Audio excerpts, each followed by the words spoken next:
I'll never forget the moment two patrol cars rolled up to my dock and the HOA president pointed at me like I was some kind of lake criminal. She was screaming about aqua theft and maritime fraud, waving a carbon copy receipt like she was trying to arrest me herself. But the best part: 10 minutes later, those same officers found out. The entire lake she claimed to own actually belonged to me, and it all spiraled into a meltdown that ended her entire HOA career. My name's Ethan Cole, and I moved to Willow Bend Lakes thinking I was buying peace. I'd spent 10 years trapped in open-plan offices surrounded by co-workers whose idea of doing the dishes was to blast them with water and leave. I cashed out some stock, bought a house with a view of a calm little lake, something I dreamed about when I stared at nature wallpapers at my old job, and I planned to mind my own business with my dog Moose. Nothing fancy, beige carpet, creaky cabinets, the usual suburban starter pack, but outback ducks, fireflies, the sound of water tapping softly against my dock at night. That was enough for me. At closing, my realtor handed me a thick binder labeled Willow Bend Lakes HOA Rules and Regulations. It had the structural integrity of a brick.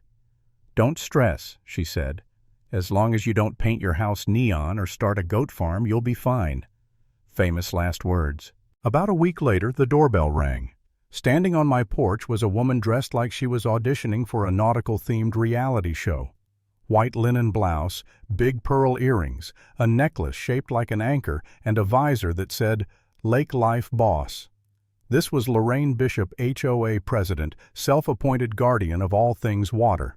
"Welcome to the community," she chirped, handing me a basket of branded cozies and a brochure titled Protecting Our Shared Water Assets. That phrase should have been my first warning.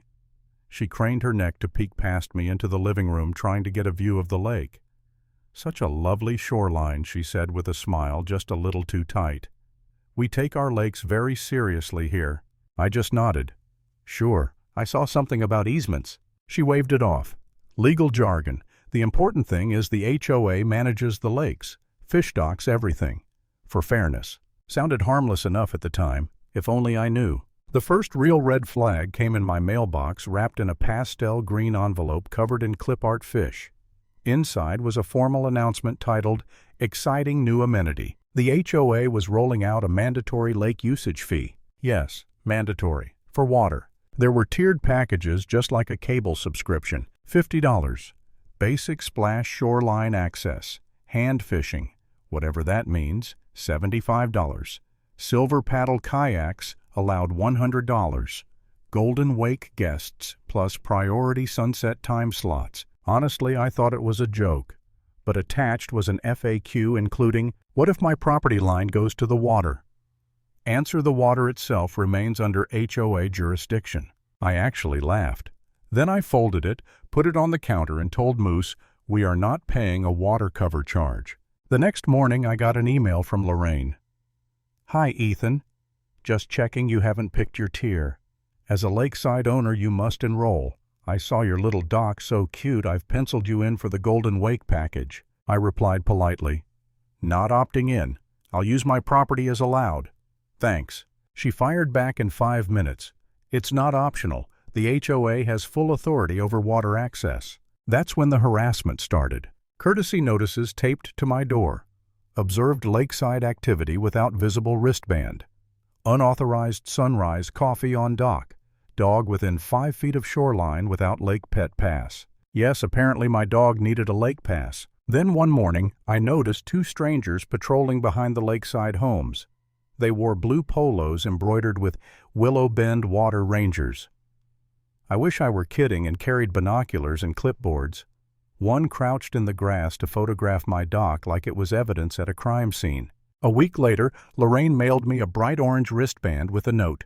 "Temporary basic splash band until your Golden Wake payment clears. Please upgrade ASAP." I put it on Moose's stuffed duck just to be petty. But the true breaking point came when I received a violation notice: unauthorized launch of watercraft. Fine $200. My crime: kayaking behind my own house. I emailed Lorraine demanding proof that the HOA owned the lake. She responded with the same binder I already had, highlighting random words like water features and aesthetic cohesion, then said, "The HOA owns the lake by implication.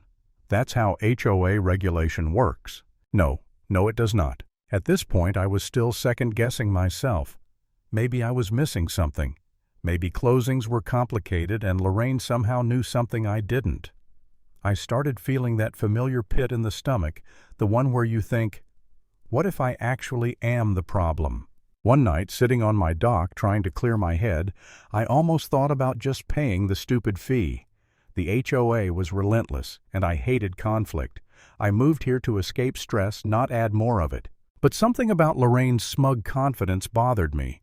That anchor necklace, that tone, that I run this lake energy. So I opened my laptop and pulled up the county's online property map, thinking maybe I could at least see where the HOA lines were. The map loaded, houses in beige, parks in green, and then in blue, the lake, with its own parcel number. Curious, I clicked it. Owner of record. Cole Ethan M's acquired. Same date as my house closing. I blinked, closed the tab, reopened it, clicked again. I owned the lake, not figuratively, not as part of the HOA. The entire lake parcel, lake bed, water, everything was deeded to me. Apparently, the developer had bundled the lake with my lot as an incentive when selling the property years ago. Everyone else just had easements allowing them to walk to the edge. I sent the county recorder's office an email begging them to confirm before I lost my mind. They responded an hour later with a stamped deed attached. I sat back in my chair. "Moose," I whispered, "we own a lake." Once the shock wore off, the spite kicked in. I sent Lorraine a polite email with the attached deed. Her response came instantly. "This is a misunderstanding. The developer intended the lake to be common property." I said intent isn't ownership. She snapped. "Regardless of title technicalities, the HOA controls community access. You are stealing visual enjoyment." Visual enjoyment. She actually said that. And then things went nuclear. 2 days later, I walked onto my dock with a cup of coffee. The water rangers approached armed with a GoPro and a clipboard. "Sir, you're in violation of the Golden Wake policy," one said. "You've exceeded your daily shoreline linger time." I told them to step off my dock, my lake. They refused. Voices rose. A little shoving happened. Moose barked. And from her kitchen window, Lorraine watched everything. She didn't call me. She called 911. "Hello, I need police immediately. A man is attacking HOA officers and trespassing on community water. He refuses to pay required fees. He might be armed." When the officers pulled up, she was trembling dramatically, clutching printed notices like sacred texts. She pointed at me as if I were holding hostages. But once they saw the deed, everything shifted. One officer scanned it, blinked, then slowly turned to Lorraine. "Ma'am, the lake belongs to Mr. Cole," she sputtered.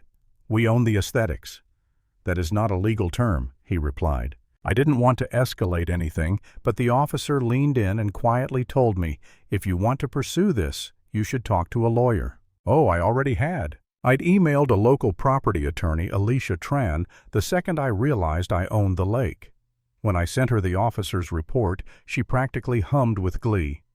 "So the HOA is selling access to your property," she said. "This is my Super Bowl." Within a week, she sent a cease and desist to the HOA, a complaint to Consumer Protection, a report to the State Attorney General, a threat of civil action for unjust enrichment and harassment. Board members started emailing me privately, begging me not to sue them personally. They blamed Lorraine for everything. Screenshots in the community Facebook group exposed even more chaos. People realized the lake fees they'd paid weren't going toward maintenance at all. So Lorraine fought back the only way she knew: denial and volume. She blasted out an all-caps email claiming moral control of the water and demanded fees continue. That email was forwarded straight to Alicia. The final showdown happened at a special HOA meeting. Lorraine planned it as her victory lap, her chance to reclaim authority. But half the neighborhood showed up, a reporter slipped inside, and a consumer protection investigator sat in the front row. The clubhouse smelled like burnt coffee and tension. Lorraine launched into a PowerPoint about shared aquatic vision and upcoming kayak festivals. People muttered. Someone loudly whispered, "Where's the refund slide?" Then Alicia stood, Ethan Cole's counsel, she said calmly, plugging in her laptop. Slide 1. The parcel map. Lake highlighted bright blue with my name. Slide 2. The deed stamped by the county. Slide 3. Developer document stating the lake was privately held.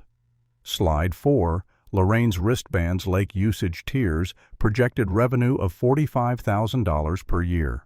A hush fell over the room. Finally, Alicia displayed one final page, what this means, with bullet points outlining fraud, misrepresentation, and abuse of 911. All eyes turned to Lorraine. She imploded. Blamed the developer. Blamed the board. Blamed technicalities. A board member sighed into the mic. Lorraine, you told us the lake was common. You handled everything. You hired the water rangers. The investigator finally spoke. We are opening a formal inquiry. There appear to be serious violations. The vote happened right there. Lake usage program terminated. All funds refunded after audit. Lorraine Bishop removed as HOA president, effective immediately. She tried to protest, but the treasurer was already taking her keycard and gavel. A week later, the state attorney general announced a settlement: fines, refunds, mandatory legal training, and Lorraine personally fined, officially reprimanded, and required to disclose her involvement in an unauthorized amenity fee program in any future HOA work. The day the terms were read aloud, she stood in the clubhouse looking smaller than ever. That anchor pin on her blazer caught the fluorescent light one last time before she walked out past the banner she'd hung about preserving our water legacy, a banner that now looked like evidence in a case file. The water rangers were reassigned to landscaping duty. They didn't say a word. And that's where I'll end this story.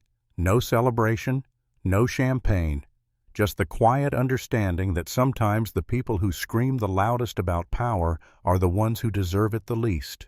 And the lesson: if someone insists they run the lake, you should probably check the deed.